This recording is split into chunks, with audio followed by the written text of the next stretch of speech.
Welcome to our Tuesday episode of Shoot the Shot. I'm Adam Linkenauger alongside the great Alex Jones. How are you, man? Great to be in the place of business. All right, that's one way of explaining what just happened. Just so if you're listening right now, what's actually happening is Alex is trying to get his iPad to work, and he was not involved in the conversation whatsoever. So that's why that uncomfortable line came out. All right, so we're going to roll through the games real quick. I just want to roll through what happened last night, and then but the main reason why is we have a lot to talk about. First of all, we've got to talk about Murray and how is he the biggest ass in the league? He's being disrespectful yet again. We're going to talk back about how he disrespected Lonzo last year. Moving on, Celtics 6-4. Should we be concerned? Is this is this a really, really, really bad start for them outside of just the obvious record? How impressed are we with Zach LaVine? LaVine, wow. It's one of those days. LaVine.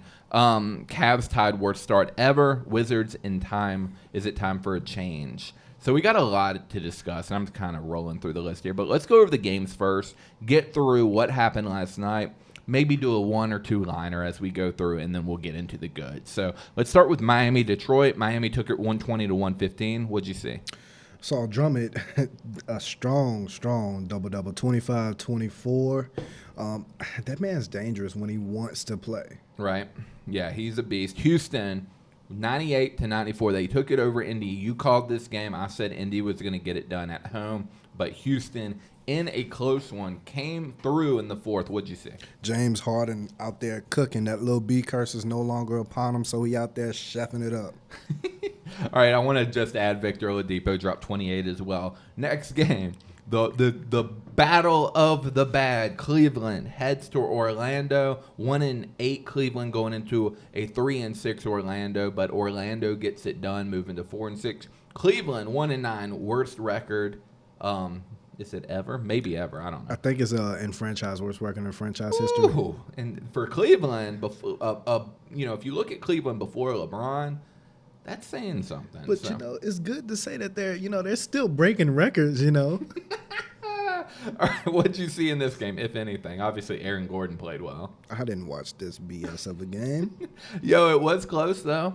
Props to Cleveland, actually, they had a huge third quarter holding Orlando to 12 points. And then when they thought that they saw the finish line, they gave up 32 to their 21. You remember that movie Semi-Pro? Yeah. They're what are they, a Bobby Moon away? I swear, Cleveland Cavaliers is going to be looking like Semi-Pro. What was it? Son gonna love me sexy. Chicago. Oh, I'm so disappointed. Chicago gets it done in overtime by 1 point, 116-115. Chicago wins. Tell me about your man, dude. Yo, Zach LaVine went off, bro. Double overtime. Man, that man is dangerous. 41 points. He is for real, but gosh, get that boy a team. Yeah. All right. New Orleans Pelicans head into OKC.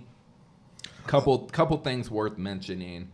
Obviously, Davis is still banged up, number one. But secondly, Westbrook went out with an injury in this game as well. OKC took it 122-116. And they're pushing a 5-game winning streak. It's crazy that these teams actually flipped because New Orleans had that strong start and OKC had that horrible start. But now they flipped and they're going in the opposite directions. Nice to see. And I just want to add, how valuable would Julius Randle be on the Lakers team? Think about that.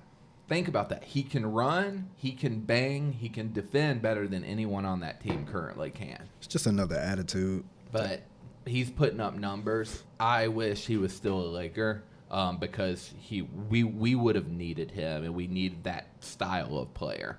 All right, next, Boston loses to possibly the second best team in the West. We're going to talk about that. Is Denver actually the second best team in the West? They win against a Boston team 115-107. I said yesterday it was going to be close, but I said Boston was going to edge them. You were very pro Boston here. What happened? Life happened, if you ask me. The Nuggets took this 115-107, like you stated. Murray had a career high of 48 points, 19 to 30 shooting. He was cooking Uncle Drew. UK cat. But I will say Uncle Drew did his thing as well. I think he was 13 of 17. 31. Yeah, dropped 31 on him. So you can't be mad at that. So good production from Hayward had 9 rebounds as well. But Murray and Jokic are a combination that is not to be messed with. And I think this is going to continue. This is not just some fluke. I just want to make that clear. Denver is for real. They are a strong top 5 team in this league. I really believe that. And we're going to continue to see it.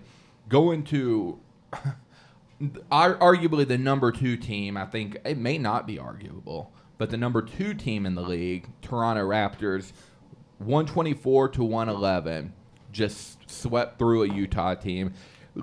Fairly competitive through the first quarter, but beyond that, outside of a late run for Utah, it wasn't really a close ball game. Not at all. Kyle Lowry. And you got to say it like that. You ever seen Bad Boys? Say it again. Lowry. Mike Lowry. I can't do it. There's too much pressure. Lowry. Mike Lowry. That's from Bad Boys for the viewers that's seen that. But Kyle Lowry scored 17 points, 11 assists, and 7 rebounds. He's looking pretty good. Yeah, it's regular season. That's what he does. That's what he does. I want to see it in the playoffs.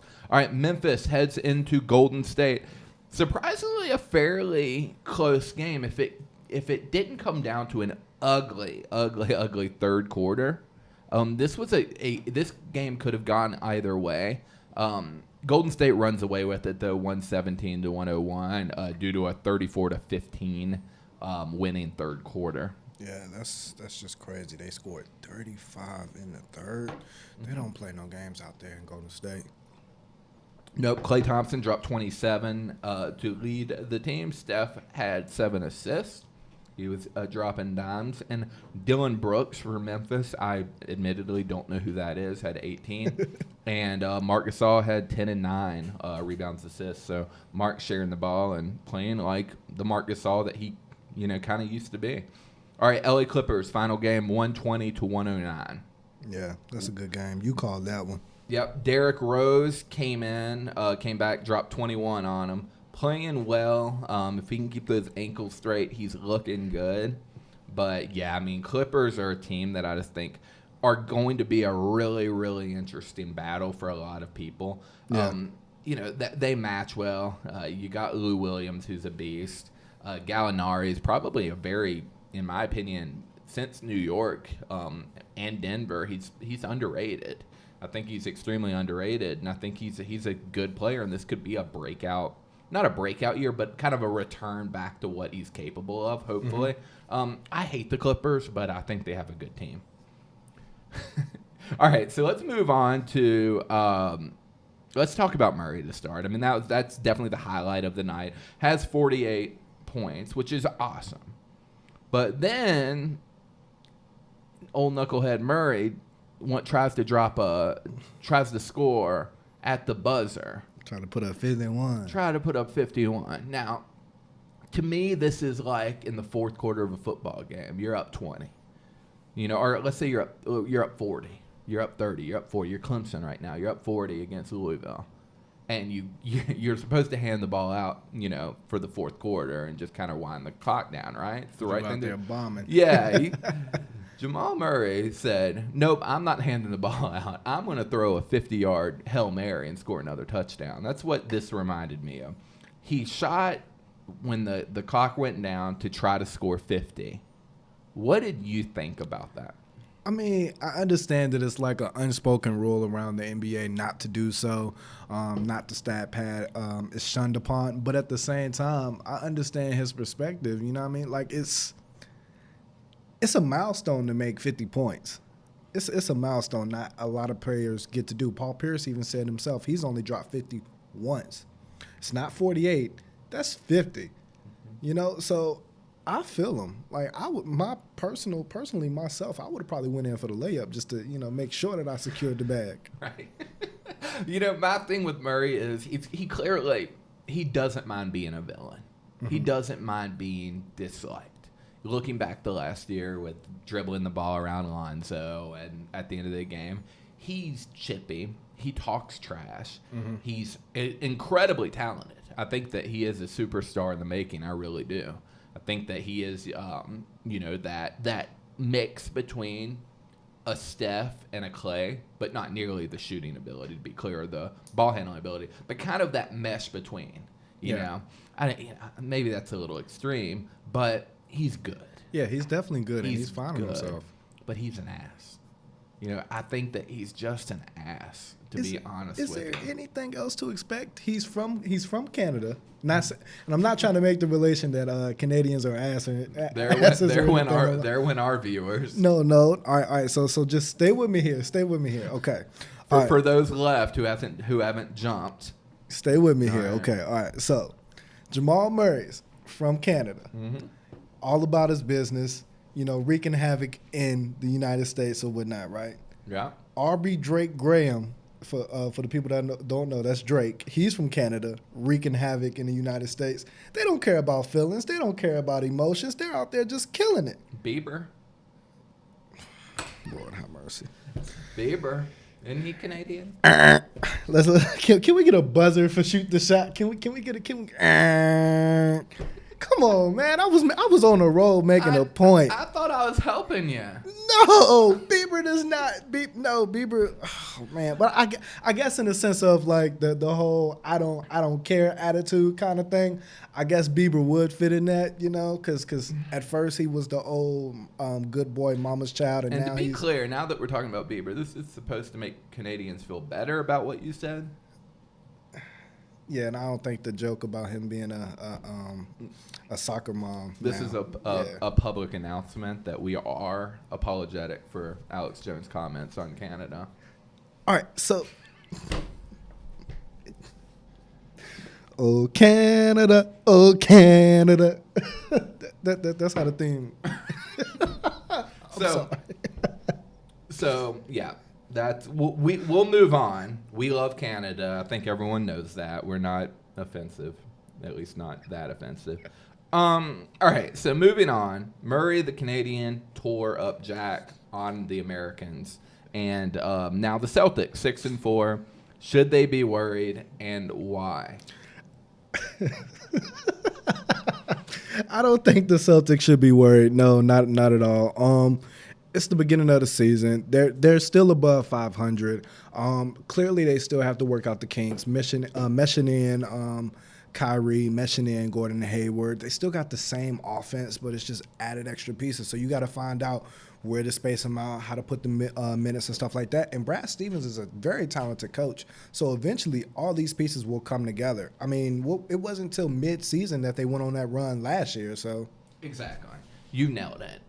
This is a situation where it's the beginning of the season.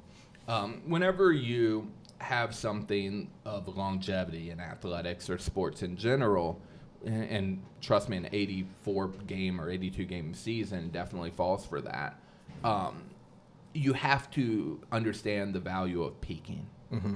And there's something to be said if you come out of the gate strong, you give everything you got, it could lead to injury. It could lead to fatigue.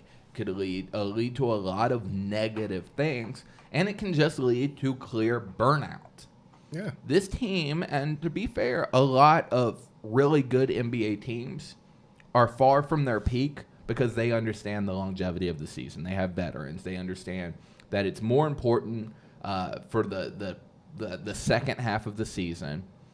Obviously you want to win the first half, but then you want to go hard in the second half because that's when you're going to start really figuring it out, getting your pieces in place, understanding the team you have. You brought up the Celtics, which I think, our Celtics last year, which I think is a great point. Their team in the beginning of the year was a completely different team by the end of the year. They lost Hayward. They lost Kyrie. By playoffs, they're an entirely different team. And this is what this team needs to avoid happening this year. Because if they're fully manned and healthy, when they want to play, they're going to be able to play. So, yeah, no, I agree. I think that, if you start off 6-4, it's probably more of an effort situation. And a understanding your team situation, because again, this is a relatively new team for a lot of the players involved that didn't get to play a lot with Gordon or didn't get to play a lot with Hayward, with Kyrie. So yeah, I think that they'll be just fine. And to add to what you said about not giving it all at the beginning, what happened when they did that last year in the first game against Cleveland? Mm-hmm. They lost a key component. Right. So. Yep, exactly. All right, how impressed are you? Let's move on. How impressed are you with your boy Zach LaVine? I just feel like right now Zach LaVine is on an all-time high. He is playing phenomenal. He's always been an above-the-rim player, but just the way that he's getting it done consistently right now, it just amazes me. Just to quote where he's at right now, he's at 27 points per game, 5 rebounds, 3 assists. What's his field goal percentage? Let's see here. Field goal percentage. He's at a 47 right now. That's shocking to me. I figured that he was going to be at the cusp of the 40%, if that. No. When I think of him, I think of an okay shooter that can get hot, and maybe that's just such a discredit because maybe it's the way he shoots. I guess when I watch him play, I just don't think his shot's going to go in. Nah, because he used to be horrible from the field. Right? Well, not horrible, but you get what I'm saying. Yeah. I mean, good for him, man. Those are legit all-star numbers. Definitely. And, I just feel like he's been on the court just doing his best Diddy impersonation. I'm a bad boy. Take that. And just been just shooting, That was a shooting form. I just want to say for the podcast, you actually did. You went all in on it. Yes, and the sound was at the release. When you released the shot. Yes, yeah. Okay. So, is Chicago fans, are they accepting that Zach earned the money? He deserves what he's been paid. They should be happy and they should feel stupid all at once, Mm-hmm. It's kind of like a few minutes ago with your comment. Burn. Wow. Burn. I was more so going to say, like, when you fuss at your lady for buying too much excess stuff and the package arrives. Really? This is where you're going? And you fuss at her, and then you open it and find out that it's something for you. Right. So that's where I was going with it. But okay. Oh, man. No, I agree. I think that the Bulls fans should, look back, and I think you nailed it. Be stupid. Be stupid. Wow, we're really offensive today. Feel stupid for thinking that this wasn't a fit. Obviously, they couldn't have known, but you got to trust your team. And if it's your team, you got to trust them, even though they do things that don't make sense sometimes. And the Bulls organization got it right. Moving on. We're almost through this, guys. Thank goodness. Cavs tied worst start season in franchise history. How bad are they, and do they have any chance of not being the worst Cavs team ever? No, they don't even have. I honestly think Atlanta will have a better season than them this year, and that's saying something. I agree. I think this is by far, obviously, the worst team. I mean, by a mile. I think that this is a team where Love's going to be pushing for a trade here soon. I know that I feel like Love's on a decent contract. I don't have the numbers in front of me, but I think he is going to do whatever he can to jump ship. Yeah. Obviously, JR, jumping ship. Korver, I think they're already trying to move him. I don't know, unless you're a rookie that's coming up from the G League, I don't think that you don't want to play for this team. No. This is a team that it's almost like the Browns in the NFL. Like, if you're getting drafted number 1, you're trying to get drafted number 2 just so you don't have to go play for the Browns, right? And this is kind of, the former Browns, I should say. But this is kind of how I feel about Cleveland. It used to be the Philly 5-6 years ago. This is a team you do not want to be drafted to because you are going to become a freaking loser. Yeah. Like, there is nothing you can do about it. You are a loser. Loser. There's nothing else you can say. It's just you're going to lose. Loser. All right, Wizards Is it time for a change in Washington? Should they get rid of Bill? Should they get rid of John Wall? Should they, obviously get rid of Dwight? But He just got there. I know, get rid. Ain't nothing good comes from a basketball team with Dwight Howard on. Dwight. There's nothing good that comes from a Dwight Howard team ever. He brought his suck into Washington, and Bill and Wall are just covered in it right now. Can this team do anything? In Dwight Howard's defense, he was on injury leave for a while. What, about 6 years? He came back to the office being messed up, Oh my gosh. So I can't really fault Dwight Howard like this, but the fact that he's come back and he's trying to contribute and they're still sucking, I think that's a bad thing. Honestly, I think the Wizards, it's time for them to go back to the drawing board. Heck, I don't even think Harry Potter can help these Wizards out. I would rather have Zubac than Dwight Howard. Lakers Zubac. I would rather have him than Dwight Howard. Yeah, I wouldn't want Dwight either. Something is wrong with him.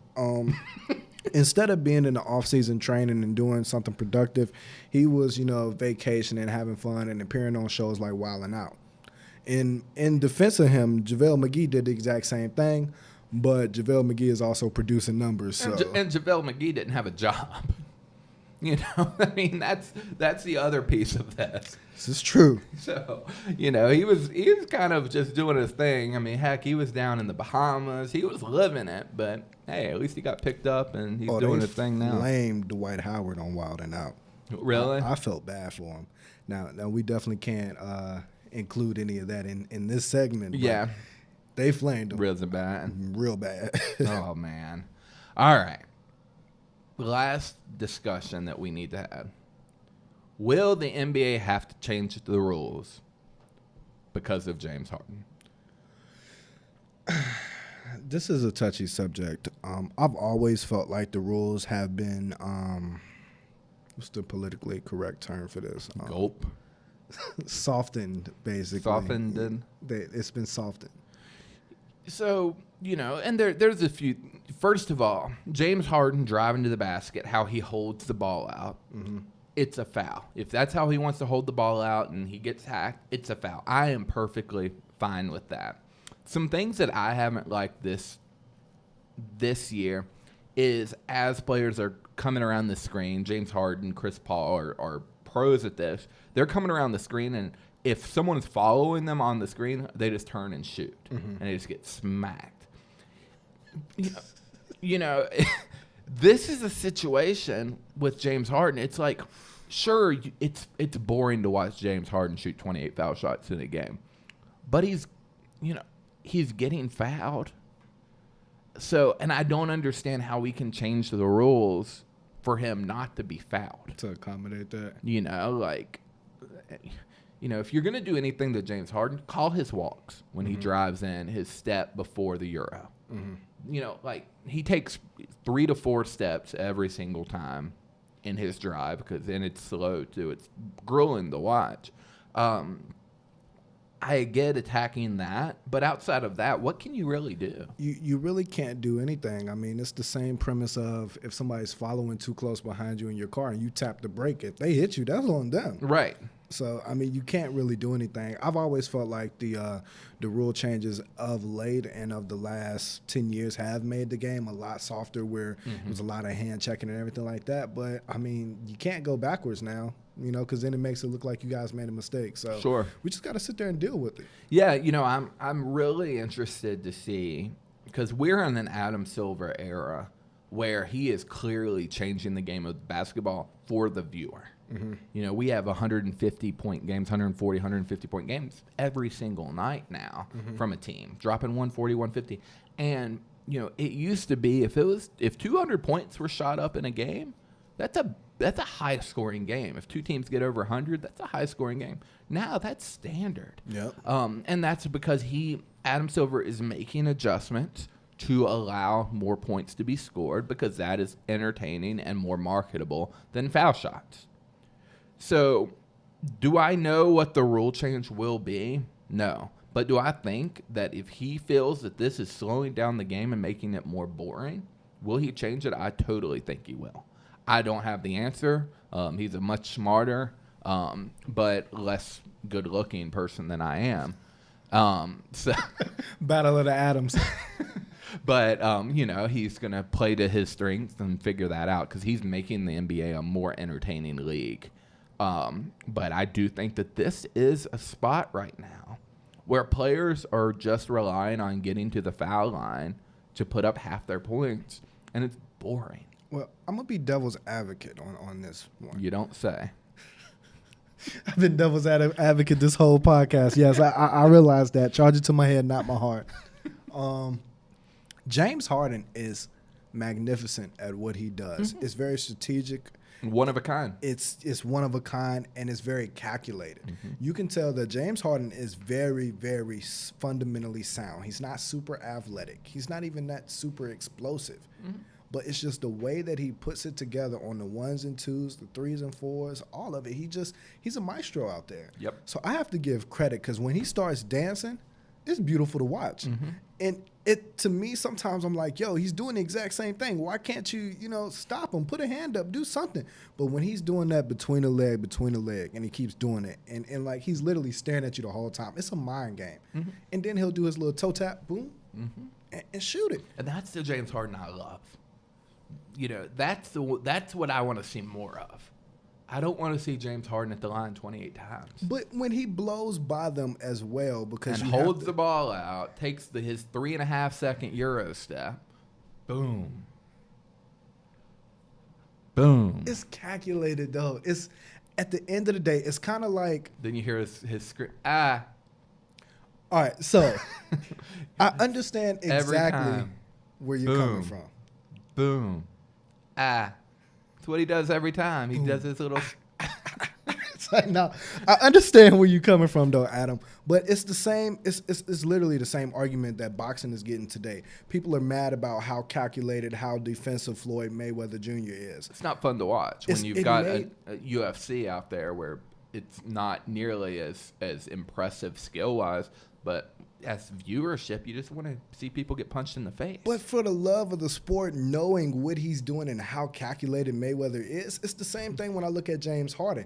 Yeah, I love seeing, and I'm going to lie, like I watched it firsthand, but I loved reviewing the tape. I watched him in Drew League a few games. On Mike Tyson knocking heads off and stuff like that. But I also like to see the Mayweathers. But I'm also going to play, I'm going to play out something here in my head and see if it comes out and makes any sense.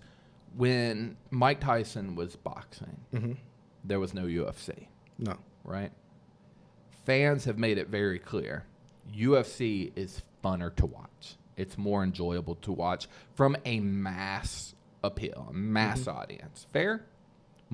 Is boxing getting more viewers now than when Tyson was fighting? I plead the fifth. Yeah. No. Boxing, outside of a Floyd Mayweather, when Floyd's gone, so is boxing. And to be honest, Floyd knows that boxing is dead because he just signed a deal to fight some MMA kid. Looks like a 14-year-old kid. I knew you were going to. I knew you were going to do that. Because Floyd's in a situation now where he spends so much money. Apparently, he needs to continue to make money. I don't know. He's either got $100 million or he's $100 million in debt. I don't know. Floyd is crazy with his money, right? But my thing is, Floyd's not even trying to box anymore. Floyd is trying to act like he's doing MMA stuff because that's where the audience now is, which is really smart from a marketing side. But the problem with Floyd is he can't do MMA, so he has to put on the show or try to get big MMA fighters to fight him so the actual fighting world audience will tune in and pay,